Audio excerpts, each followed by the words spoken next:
Hello students, my self Harsh from rickshaw institute और हम कर रहे थे सेल डिवीजन। सेल डिवीजन में हम माइटोटिक फेज कर चुके हैं। मियोसिस हमने स्टार्ट की थी। मियोसिस 1 जो है उसकी स्टार्टिंग फेज हम कर चुके थे, दैट इज प्रोफेज 1। प्रोफेज 1 में क्या हो रहा था? प्रोफेज 1 जो है फर्दर ऑन 5 फेजेस में डिवाइडेड था। आपके पास था लैक्टोटीन, आपके पास था जाइगोटीन, आपके पास था पैक्टिन, आपके पास थी डिप्लोटीन एंड आपके पास था डाइकाइनेसिस। तो यहाँ पे डाइकाइनेसिस में हमारे पास टर्मिनलाइजेशन ऑफ कियास्मेटा हो चुका था और क्या था, हमारे जो होमोलोगस पेयर हैं वो एक दूसरे से अलग हो चुके थे। नाउ हम स्टार्ट करेंगे with the next phase that is of meiosis 1, that is metaphase 1। Metaphase 1। Now what happens in metaphase 1 कि जो हमारे होमोलोगस पेयर बने हुए थे वो क्या होंगे, इक्वेटोरियल प्लेट पे अरेंज हो जाएंगे। वो क्या होंगे? इक्वेटोरियल प्लेट पे अरेंज हो जाएंगे।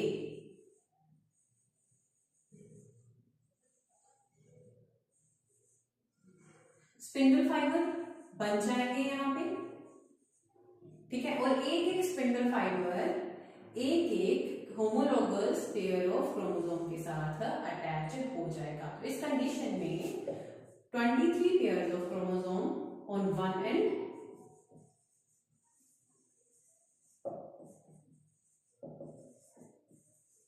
homologous pair of chromosome arranged themselves at equatorial plate. Spindle fiber attached to each chromosome. Clear? तो ये चीजें कहां हो रही है? मेटाफेज 1 में। मेटाफेज 1 कौन सी स्टेज है? मियोसिस 1 की प्रोफेज के बाद आने वाली स्टेज। क्लियर हो गया? तो मेटाफेज 1 पे होमोलोगस क्रोमोसोम जो है सारे के सारे इक्वेटोरियल प्लेट पे आ जाते हैं। 23 pairs of homologous pair of chromosome in one line. तो यहाँ पे नंबर ऑफ ये कितने हो गए? 1 2 3 23 पेयर ऊपर, 23 पेयर नीचे। तो आपके पास टोटल स्पिंडल फाइबर यहाँ पे कितने हैं? 46। क्लियर? और यहाँ पे कोई सेंट्रोमेयर की स्प्लिटिंग नहीं हो रही क्योंकि आपके स्पिंडल फाइबर जो हैं वो डायरेक्ट क्रोमोसोम के साथ अटैच है। तो no splitting of centromere metaphase में है। No splitting of centromere metaphase में नहीं होगा। क्लियर?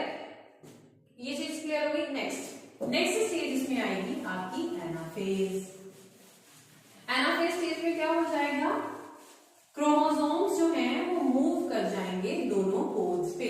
तो एनाफेज नेक्स्ट स्टेज है आपका एनाफेज 1।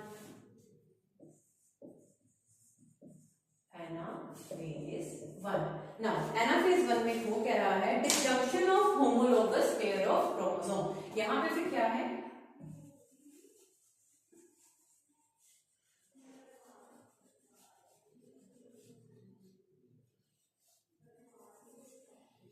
एनाफेज 1 में होगा क्या?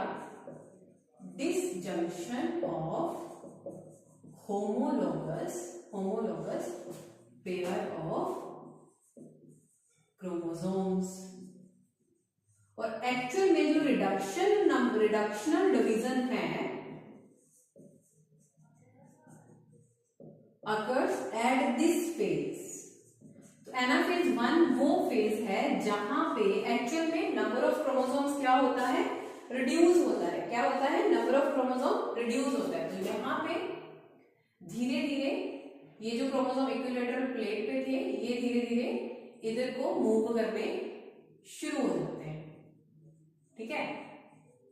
और यहाँ पे 23 पेयर है वो फिर हाफ हो जाते हैं ऊपर को और हाफ हो जाते हैं नीचे को। क्लियर? आई बात समझ में बच्चा?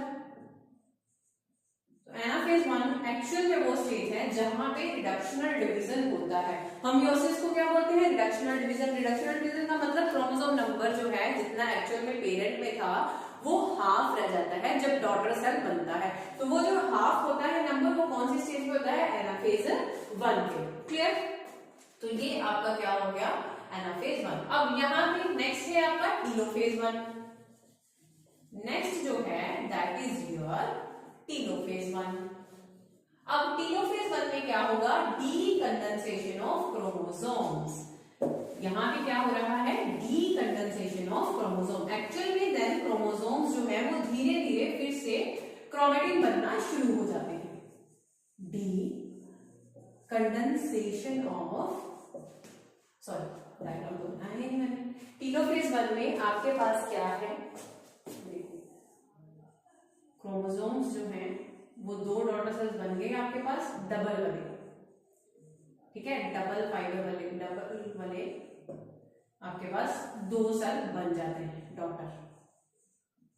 और इनमें नंबर ऑफ क्रोमोसोम क्या है, 23। 2 डॉटर सेल आपके टीलोफेज में बन जाते हैं। डीकंडेंसेशन ऑफ, यहां पे decondensation of chromosomes occur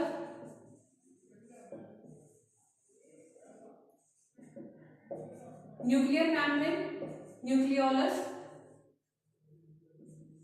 reappears, और यहां पे सॉरी रीअपियर्स, और यहां पे आपके एक सेल से 2 डॉटर सेल बन गए विद 23 क्रोमोसोम्स, विद 23 क्रोमोसोम्स।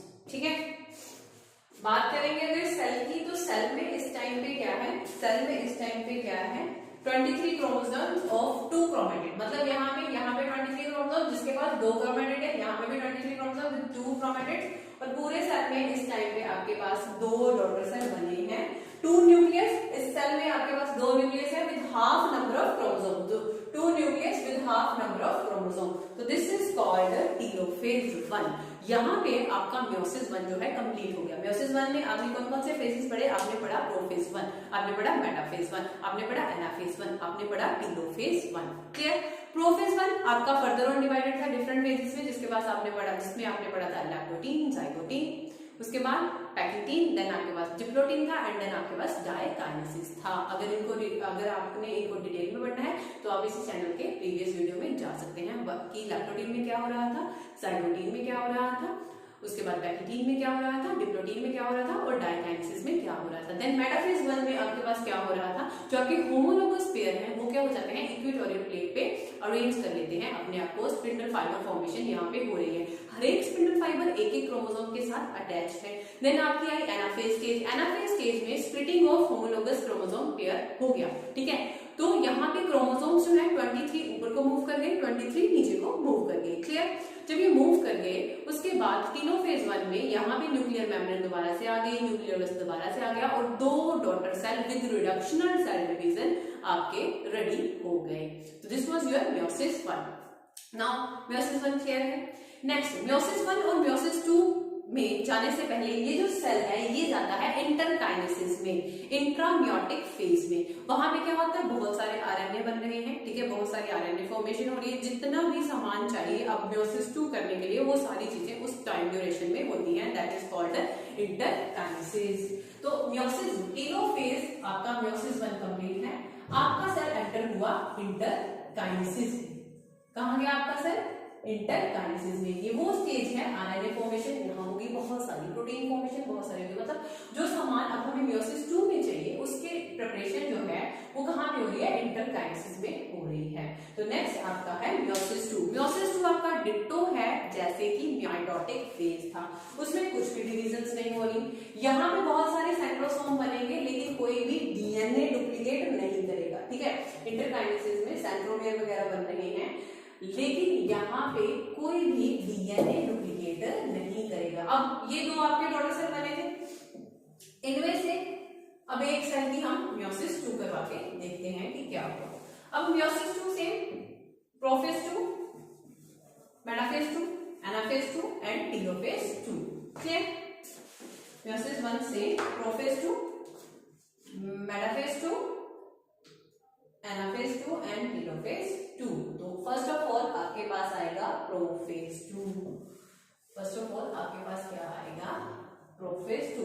अब प्रोफेज 2 किसमें होएगा, हमने बात की आपके पास बने थे 2 daughter cell with double chromatin fibre and 23 chromosome. ये बने आपके पास जिनका डबल क्रोमेटिन फाइबर था। ये दो डॉटर सेल आपके पास मियोसिस 1 में बन चुके हैं। 23 chromosomes with double chromatin. Clear? बात समझ आई? अब इनमें से एक की हम क्या कर देंगे, यहाँ पे मियोसिस 2 शो करवाते हैं। तो मियोसिस 2 में आपके पास पहली फेज जो आती है that is prophase 2, that is prophase 2। और प्रोफेज 2 में क्या होगा, कंडेंसेशन। अब ये डबल वाले हैं, ठीक है, सेम कंडेंसिंग इनकी दोबारा से होगी। क्रोमोसोम, ये क्रोमेटिन थे, ये फिर से क्रोमोसोम बनेंगे, ठीक है, ये क्या बनेंगे, दोबारा से क्रोमोसोम बनेंगे। Then condensing of coiling of chromosomes. तो यहाँ पे फिर से कोई डिसेंट एंड हमें नहीं दिखेगा, ये फिर से कंडेंस हो जाएंगे, ठीक है। ये चीज किसमें होगी, प्रोफेज 2 में होगी। ये कंडेंस हो रहे, हमें कुछ भी विजिबल, कोई भी डिस्टिंक्ट एंड जो है इनका विजिबल नहीं है। तो condensing and coiling of chromosome occur at prophase 2, जैसे कि माइटोसिस में हो रहा था। माइटोसिस के प्रोफेज में क्या हो रहा था, कंडेंसेशन हो रही थी क्रोमेटिन्स की। यहाँ पे भी क्या है, कंडेंसेशन होगा, कॉइलिंग हो रही है क्रोमोसोम्स की विद डबल क्रोमेटिन। क्लियर? ये आपका प्रोफेज 1 आया, जहां पे हमें कोई भी डिस्टिंक्ट एंड दिखाई नहीं दे रहा। हाँ, यहाँ पे हमें कोई भी डिस्टिंक्ट एंड दिखाई नहीं दे रहा। देन आपका सेल एंटर करता है मेटाफेज 2 में, ठीक है। देन आपका सेल जो है वो एंटर करता है मेटाफेज 2 में। अब मेटाफेज 2 में क्या हो रहा था, इक्वेटोरियल प्लेट पे डबल क्रोमेटिन वाले अपने आप को अरेंज कर रहे थे। तो क्रोमोसोम्स जो हैं वो अपने आप को इक्वेटोरियल प्लेट पे अरेंज करते हैं। स्पिंडल फाइबर, अब यहां पे स्पिंडल फाइबर उसके सेंट्रोमेयर में कनेक्ट होगा, सेंट्रोमेयर के साथ क्या होगा, अटैच होगा। क्लियर? ये सेम सिमिलर जैसे माइटोसिस में हो रहा था। तो मेटाफेज 2 में क्या हुआ, ये जो आपके पास कंडेंसेशन बन करके क्रोमोसोम्स बने थे, ये क्या करते हैं, अपने आप को मेटाफेजिक प्लेट पे, इक्वेटोरियल प्लेट पे क्या कर लेते हैं, अरेंज कर लेते हैं। देन आपके पास आया एनाफेज 2। एनाफेज 2 में क्या होगा, अब सेंट्रोमेयर की क्या हो रही है, स्प्लिटिंग हो रही है, ठीक है, सेंट्रोमेयर की स्प्लिटिंग होगी और ये क्रोमोसोम जो हैं ये पोल्स की तरफ मूव करेंगे, ये पोल्स की तरफ मूव करेंगे। डन? ये कहां हो रहा है, एनाफेज 2 में। ये कहां पे हो रहा है, एनाफेज 2। क्लियर? बात समझ आ गई? तो मूवमेंट ऑफ क्रोमेटिड्स यहाँ पे क्या हो रहे हैं, जो डबल क्रोमेटिड्स थे वो वापस कहां मूव करेंगे, पोल की तरफ मूव करेंगे। देन आपकी स्टेज कौन सी आएगी, टीलोफेज 2। टीलोफेज 2 में क्या होगा, फिर से nuclear membrane, Golgi bodies, nucleolus सारे के सारे रीअपेयर हो जाएंगे।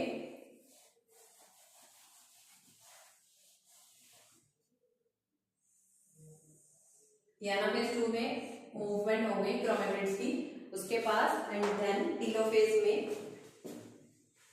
आपके पास सिंगल एंड्स वाले क्रोमेटिन बन जाएंगे, न्यूक्लियर मेम्ब्रेन रीअपेयर हो जाएगी, न्यूक्लियोलस रीअपेयर हो जाएगा। तो आपके पास अब यहाँ पे 23 क्रोमोसोम्स वाले 2 डॉटर सेल्स बन जाएंगे।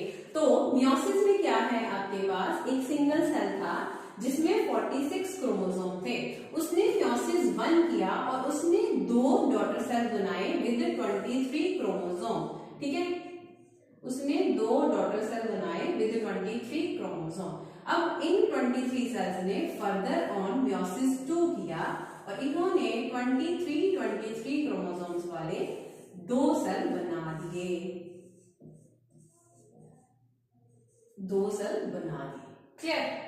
तो बात समझ आई आपको कि मियोसिस 1 में तो टोटल आपके पास, फिर इसके बाद टीलोफेज 2 के पास बात क्या होगा, साइटोकाइनेसिस होगी। सेल जो आपका साइटोप्लाज्म है वो इक्वली डिवाइड हो जाएगा दोनों सेल्स के पास, ठीक है, वो इक्वली डिवाइड हो जाएगा दोनों सेल्स के पास। तो this was your meiosis 1, this was your meiosis 1 and 2। तो मियोसिस में रिडक्शनल डिवीजन है, आपके पास 46 क्रोमोसोम्स वाला एक पेरेंट सेल है जो क्या करता है, माइटोसिस, जो क्या करता है, मियोसिस करता है। मियोसिस करके वो मियोसिस 1 करता है और क्या बनाता है, बनाता है विद 23 क्रोमोसोम। और कौन सी मियोसिस करता है? वो करता है मियोसिस 1। मियोसिस 1 में बहुत सारी स्टेजेस हैं, आपके पास प्रोफेज है, आपके पास मेटाफेज है, आपके पास एनाफेज है एंड आपके पास टीलोफेज है। सारे के सारे के सामने आप 1 लिखोगे क्योंकि ये मियोसिस 1 के फेजेस है। देन ये जो दो डॉटर सेल्स बने ये फर्दर ऑन क्या करते हैं? मियोसिस 2 शो करते हैं और ये फिर से 23 नंबर ऑफ क्रोमोसोम्स के दो डॉटर सेल बनाते हैं। तो this is equational division. Meiosis 2 की इन्होंने क्या किया? मियोसिस 2 शो किया, ठीक है। तो मियोसिस 2 शो किया इन्होंने, तो ये आपकी क्या है? इक्वेशनल डिवीजन है। ये दोनों, ये मियोसिस 2 जो है वो आपकी इक्वेशनल डिवीजन है। यहाँ पे नंबर ऑफ क्रोमोसोम नहीं चेंज हो रहा, यहाँ पे नंबर ऑफ क्रोमोसोम नहीं चेंज हो रहा, लेकिन मियोसिस 1 आपकी क्या है? Reductional division. मियोसिस 1 आपकी क्या है? रिडक्शनल डिवीजन, क्योंकि यहाँ पे 46 से नंबर हाफ हो गए, कितना हो गया? 23 हो गया। और रिडक्शनल डिवीजन होती कहाँ पे थी? मैंने एनाफेज स्टेज बताई कि एनाफेज स्टेज पे जब होमोलोगस पेयर जो हैं वो स्प्लिट करते हैं उस टाइम पे नंबर ऑफ क्रोमोसोम क्या हो जाता है? हाफ हो जाता है। नंबर ऑफ क्रोमोसोम क्या हो जाता है?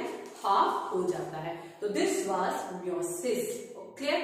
तो सेल डिवीजन में आपने सेल डिवाइड किया। सबसे पहले आपने इंटरफेज पढ़ा। इंटरफेज में आपके पास G1, G2, G1S and G2 phase था। देन आपका M फेज आया। M फेज जो है वो दो टाइप से है, या तो माइटोसिस है। माइटोसिस किसमें होगी? सोमैटिक सेल्स में। जितने भी रिपेयर के टिश्यूज है, ग्रोथ के टिश्यूज है, ग्रोथ के सेल्स हैं, वो सारे के सारे आपके क्या करेंगे? माइटोसिस सेल डिवीजन शो करेंगे कि नंबर ऑफ क्रोमोसोम सेम रहेगा। लेकिन आपके पास जब गैमीट फॉर्मेशन होनी है तो गैमीट फॉर्मेशन में मियोसिस हो रही है। मियोसिस अब दो तरह की है। मियोसिस आपके पास दो टाइप्स में होती है। मियोसिस 1 होता है, देन मियोसिस 2 होता है। Clear? Meiosis 1 is a reductional division and meiosis 2 is an equational division. So this was all about cell cycle and cell division. अपने नेक्स्ट वीडियो में हम नेक्स्ट चैप्टर करेंगे। Thank you students.